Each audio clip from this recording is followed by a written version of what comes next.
Hey everyone, welcome to this week's episode of the Selling North Georgia podcast. I'm Corey Shields. I'm Michael Williams. And today we are here with Mr. Aaron David of Connection Rentals. Aaron, how's it going? Doing great. How y'all doing? Doing awesome. Michael, how about you? I'm doing well. I was just thinking about Aaron and Connection Rentals. What's going on in the Connection Rentals world? Oh, man. There's all kinds of things going on. It's always moving, always something happening. I don't know, it's kind of specifics that you're hunting for here? Or? Yeah, day to day, what's a property manager even do? Oh. Day to day. So day to day, the joy of property management, at least for me, is that there's always something new. It's not like you punch a clock and you come in and you do the same thing over and over again for 8 hours, then you punch out and you're done. The property management world is there's always a new something happening, whether it's a vacancy comes up and you got to market it, and you got to go in and get it ready to be marketed and get on the market, and you maybe you're talking to a tenant, a potential tenant who's asking about what rentals there are. You're looking at the market and saying, where do the numbers go for the properties that I'm managing, doing, whether it's a new maintenance issue or just a unhappy tenant or unhappy neighbor who's calling and you're trying to calm things down. And it's fun because there's just always something happening. And it's also fun because I get to help other people kind of make their dreams come true, right? Because the big dream of everybody is have enough money to do whatever I want to do. Right, and not what I have to do. Pretty much. And so part of my job is to make sure that those investors who have invested a substantial amount of their money into a property, into an investment, that it actually is a good return on their money. Right. So it's fun to be able to see other people who are kind of letting their dreams come true, Sure. and letting it happen. So Wait a minute. I've got investor clients that say, oh, what does the property manager do? Once he places the tenant, there's nothing left to do. I just collect a check from that point, right? Like that's what I've been told. Oh yeah, that's exactly what we don't do. No, I mean we do all sorts of things. Whether it's just to kind of drive by the property, put an eye on it. Whether it's our a semi-annual walkthrough and inspection, whether it's the tenants kind of calling and having us handle an issue. One of the things I like to tell investors is that once you place a property with a management company, you should never get a phone call from a tenant. In fact, tenants should never even know your name, who you are. They don't know your phone number. You don't get the phone call in the middle of the night. You don't get the phone call on Thanksgiving, Labor Day, and Memorial Day, which are 3 major days for things to go wrong. You don't get any of those phone calls. I do, right? And so it kind of alleviates the pressure from the owner of the property to not have to do all those things. But those are the things that we're constantly handling. In a perfect world, right, we just handle that. The owner never knows anything bad happened, or not bad, or at least time-consuming happened, right? Mm-hmm. And we take care of that, and they collect the check and they don't have to do anything. Yeah. So how'd Connection even get started? Wow. So my mother-in-law had a property management company in Atlanta, and with the big downturn of 2008, she ended up building a pretty substantial company, 400 some properties. And I was in Dalton. I was a pastor at a church, and it's a whole nother long story. And the church ended up kind of going through some decline, had some key members pass away, and then the church kind of fizzled. But in that time frame, I picked up a second job, and so she helped me out. And so I was driving down to Atlanta from Dalton, about 2 hours, depending on a good day, 3.5 on a not so good day, down to Fulton County, right there by the airport. And so I had responsibility over about 100 apartment complexes. And I was handling all the maintenance, all of the phone calls. I was doing a lot of the showings and placements, and really kind of got a good feel for properties that needed a lot of love and attention. Mm-hmm. Is really what they were. And so I did a lot of work with her. And so she ended up wanting to semi-retire, and she put her business up for sale. And my wife and I, we talked a bit about whether we were going to try to buy her out and kind of take over the company. But that meant we had to move to Atlanta. and that was a horrible thought. We love Dalton. We love Whitfield County. Our girls love the school they're in. We've gotten really connected with a great group of friends, great church, great area, and we didn't want to leave. And so we ended up connecting with some investors here in town, opened up a company. And it has been a lot of fun. Like it was great that we didn't necessarily start from kind of scratch, just going, door knocking and trying to turn up business. We had some people who were right off the bat invested in it. My mother-in-law was a great source of knowledge and wisdom to kind of get that off. One of our investors that helped start the company has several properties in the that we manage for them, which is great to kind of have investors' perspective in it as well, that in my monthly meetings. And so that kind of got us in the moving department. And so we've kind of grown in the last year. We've been open just over a year and a half now that we've been open. We've just about doubled in size since we've got started. Wow. Which is a lot of fun. Of course. And it has been, like I've said this a couple of times, we were talking about this beforehand, it's been something new every day. And I love that because there's always something new, always something to do, always something that's grabbing you and saying, hey, don't forget this. Hey, do that. Hey, there's this. Hey, there's that. You're talking to two guys very familiar with that idea. Yeah, well. Definitely. Speaking of familiar with ideas, so Corey and I have talked for weeks about how there's just not enough inventory on the market to sell. And so as we struggle to find homes for sale, what's going on in the rental world? So as of today on Zillow, there is one rental in Dalton and one rental in Chatsworth. Then it shows me rentals in Chattanooga. I don't remember which is which. I think Dalton it's a 3-bedroom for $2,600 a month. Ouch. Yeah, right. And Chatsworth was a 3-bedroom for like $1,850. So very expensive rentals are the only thing that's in our market that's right now. Available, yeah. And so there is not a lot. And I'm finding that, honestly, if stuff even making it to those promo sites doesn't happen as quickly as they just get rented. You throw a sign in the yard and you're going to get all of the phone calls you need off of that one sign versus even putting it online. And but yeah, just the inventory's low. Our affordable housing, there's not high inventory for it, right? I have people who's calling me and they're coming and they're like, I'm looking for a 3-bedroom place that's under $800 a month. And I'm like, yeah, well, so is everybody else. And the challenge. Have you been to Albany? The challenge is, and the real struggle is that because there's such low inventory, because the housing market did what it did over this last year and the prices went up, and the way that investors are looking at all the numbers, rental prices are following those housing prices, and rents are creeping up. And so it's a challenge for the renter. It's great for the investor, right? It's keeping vacancies low. It's you really get to you have a lot of really qualified tenants, and so we almost never do I look at a set of applications for a property and go, well, I've got to pick the best out of these poor applications. I always have just really good applications that come in.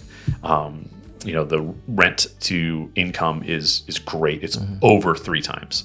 They're very clean as far as the rental history, evictions, all of the kind of things that you're looking for.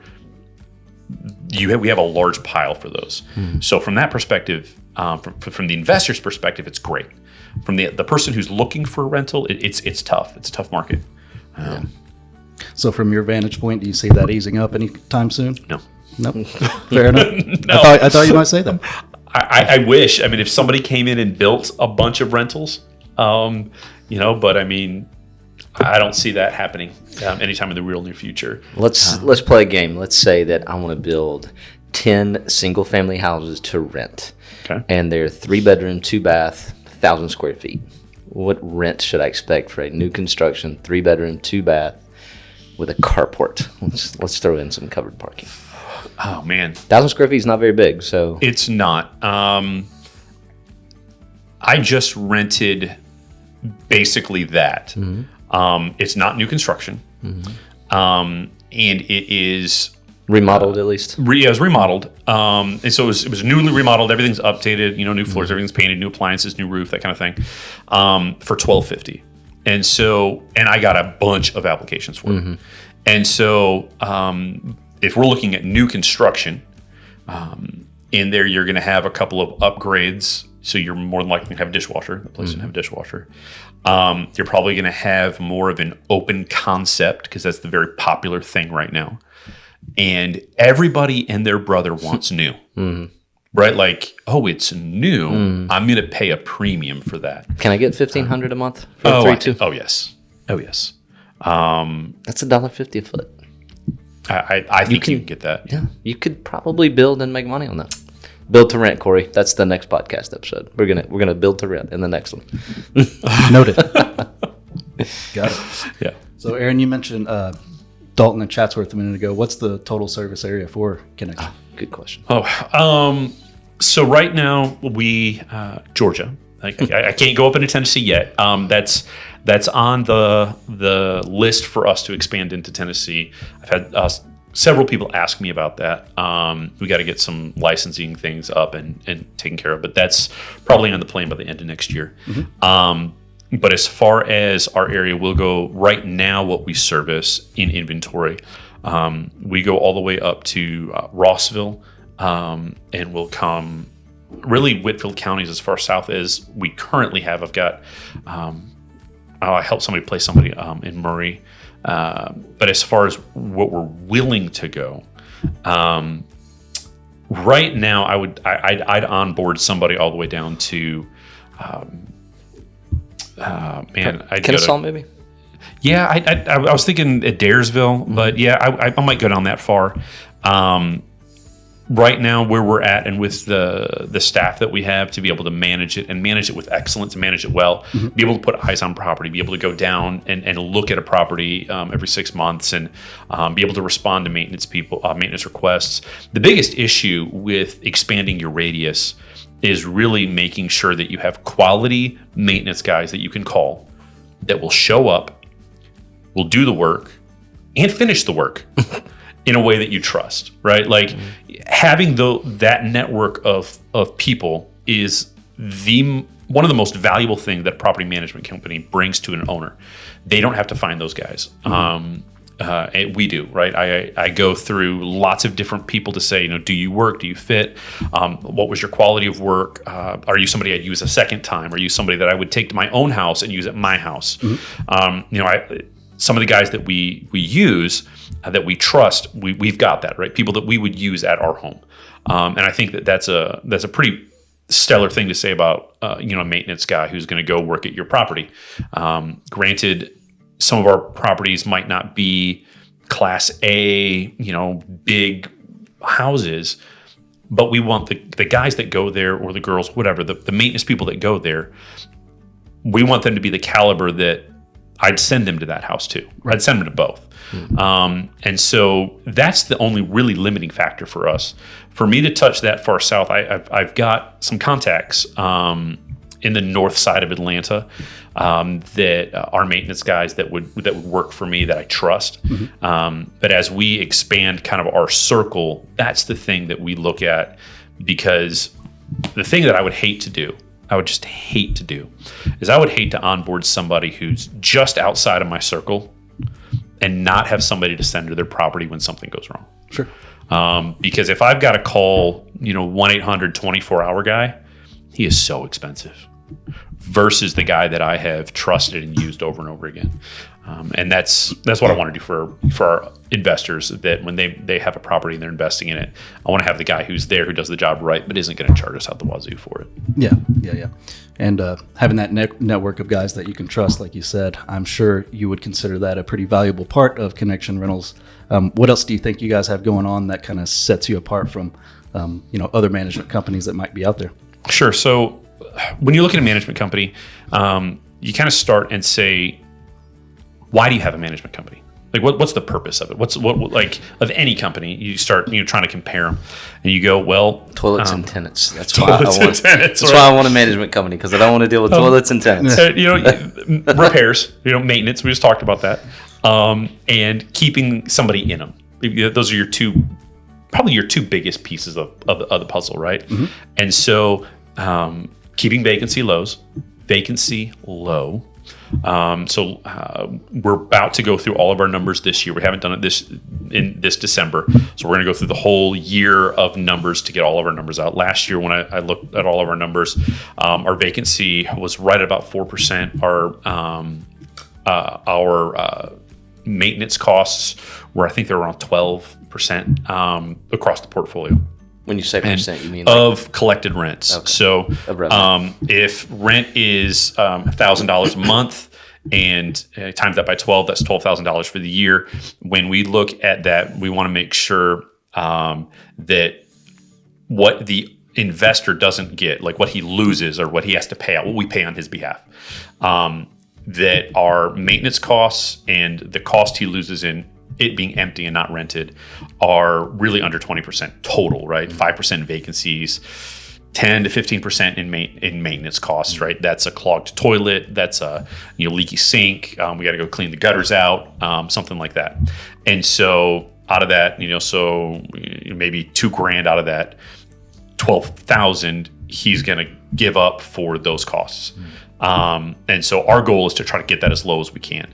Some properties, it might go 2 years before there's a vacancy or a maintenance request. I've had a couple of properties in our inventory where we haven't had a maintenance issue in the year and a half that we've managed them. And so for that individual property, it's a zero, right? But over our portfolio as a whole, and over really an investor's portfolio, is kind of how they want to look at that. If they've got 10 or 15 properties, over all of them as a whole for this year, whatever my total income is, 5% or less is lost to vacancy of potential rent.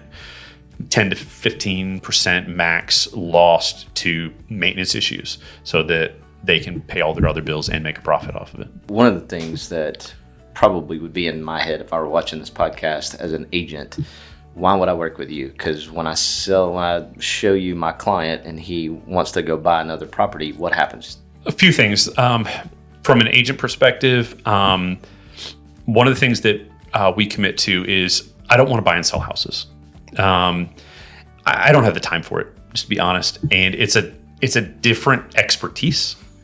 And so some property management companies, they want to do that. There's money there that is potential, right? If you got an owner that has 10 properties, I do an excellent job for them, and I'm managing in a way that all of their numbers are great. What they're going to say is, I'm getting a great return on my money. I want to buy a couple more of these and invest more money.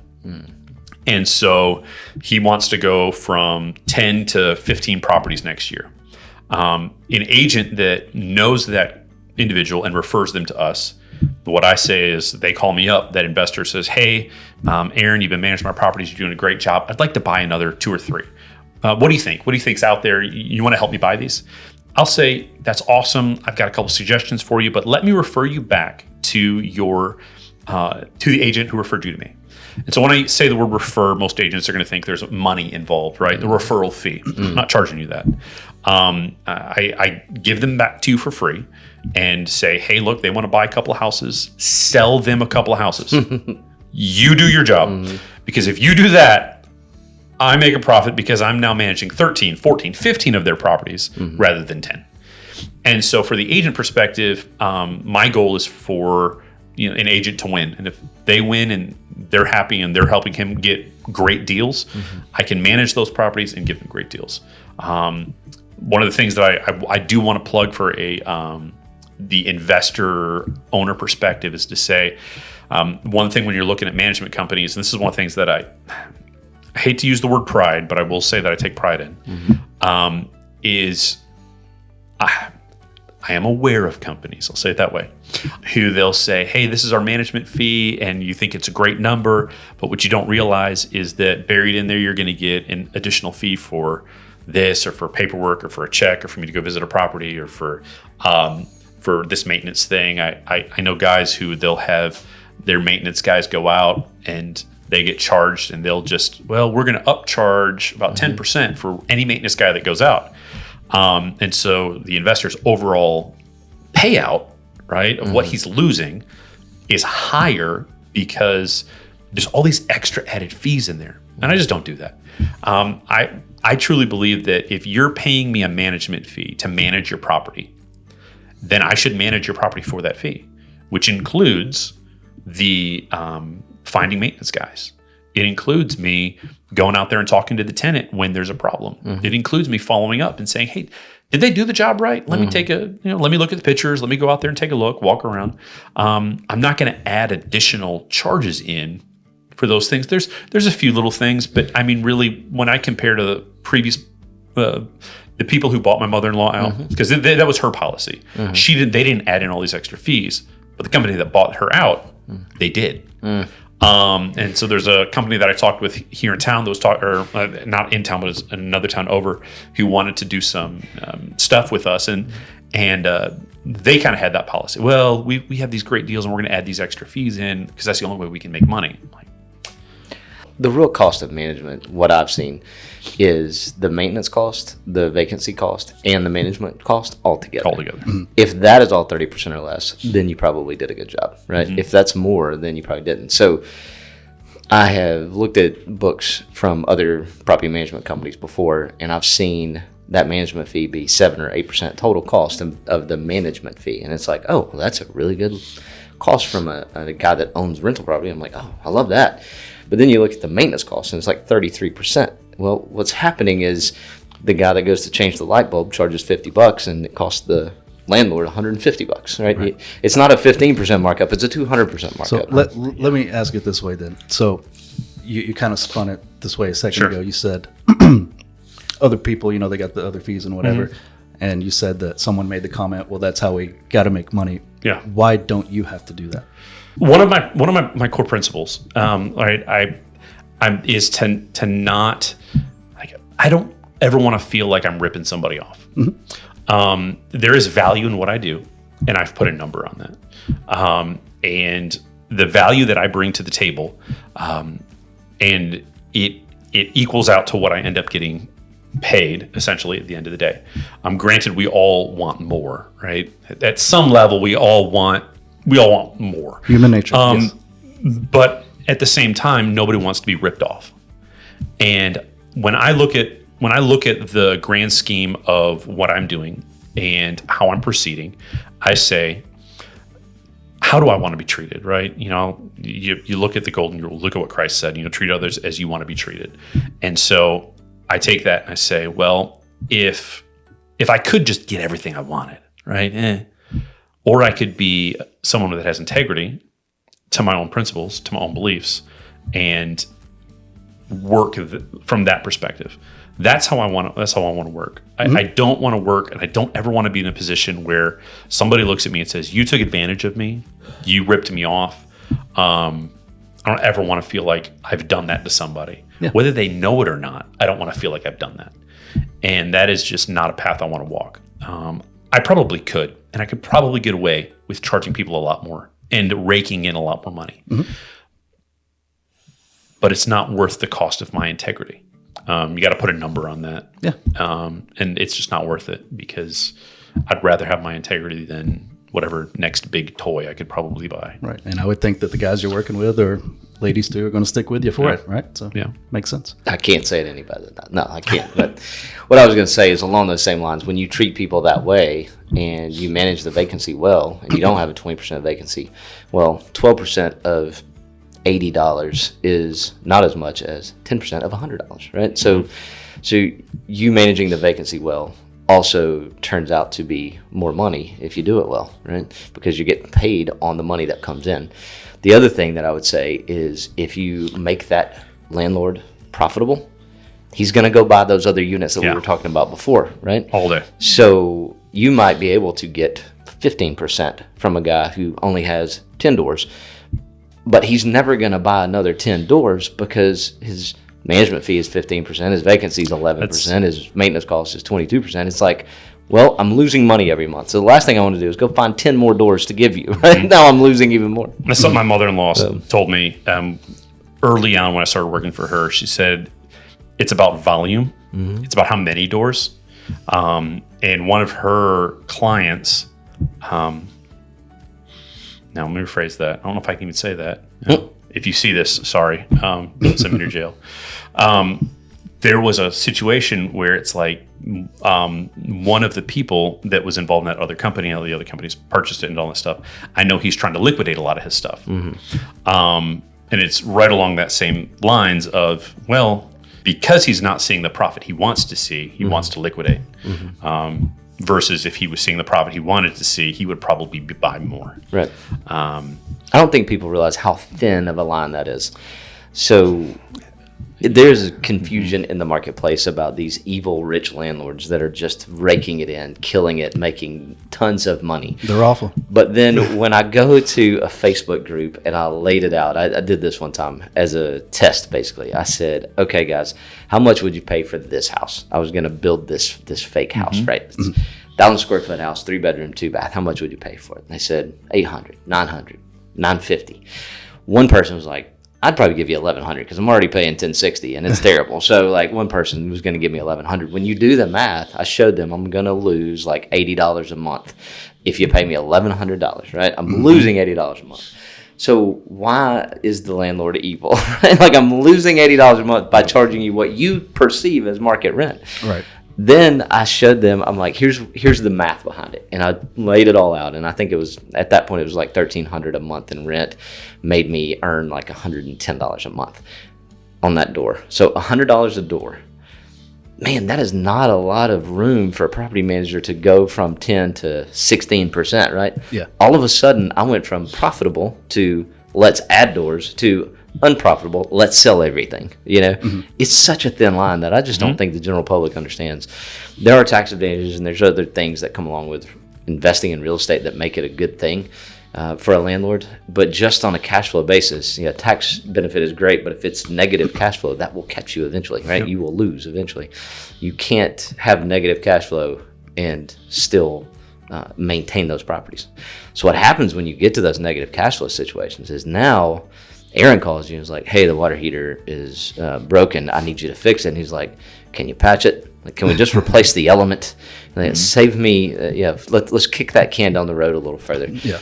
Don't worry about cleaning the gutters out. We'll get it next month. And then all of a sudden you have water and you have it. It happens all the time. So I think having a manager that understands those kinds of things, and that goes a long way in good property management. That's what I would say. And that's what I've experienced. So, and I think what you said about the general public's perception of the evil landlord and all that, I think extends far beyond real estate. I think people get caught up on, like, everybody knows what revenue is. Oh, I sold this thing for $20, so you collected $20, but they don't realize that's all the cost involved. Yeah. So real estate's the same way. So are there any kind of limitations to the types of properties that you're managing? Not really. Right now, we've got multifamily homes. We've got single-family homes. We manage some Airbnbs, the short-term rentals. Manage a set of storage units, a little bit of dabble in the commercial side. And so I don't really have a limit as far as what I'll rent, as much as maybe sometimes the limit is who the owner is. I had this conversation with somebody I don't remember about a year ago, and they asked me if I'm willing to. Hey, they were like, "Hey, you want to go manage these places?" And I said, "Well, it depends on who the owner is, right?" Because like we were just talking about, if we get to a point where it's like, "Hey, we've got to fix this roof," and like, nah, right? I'm not going to manage for a slumlord. You can go somewhere else and manage yourself, because you're not going to do anything anyways. But as long as you want an investment that is a good investment, that is safe, sound, and secure for your tenants, that is a added value to those who are using it as well as to you, I'm happy to manage. I'm happy to be involved and to help you. One of the kind of things that I like to say is I want to take away the headache and I want to give you your weekends back. So that way you don't have to spend your weekend trying to fix something.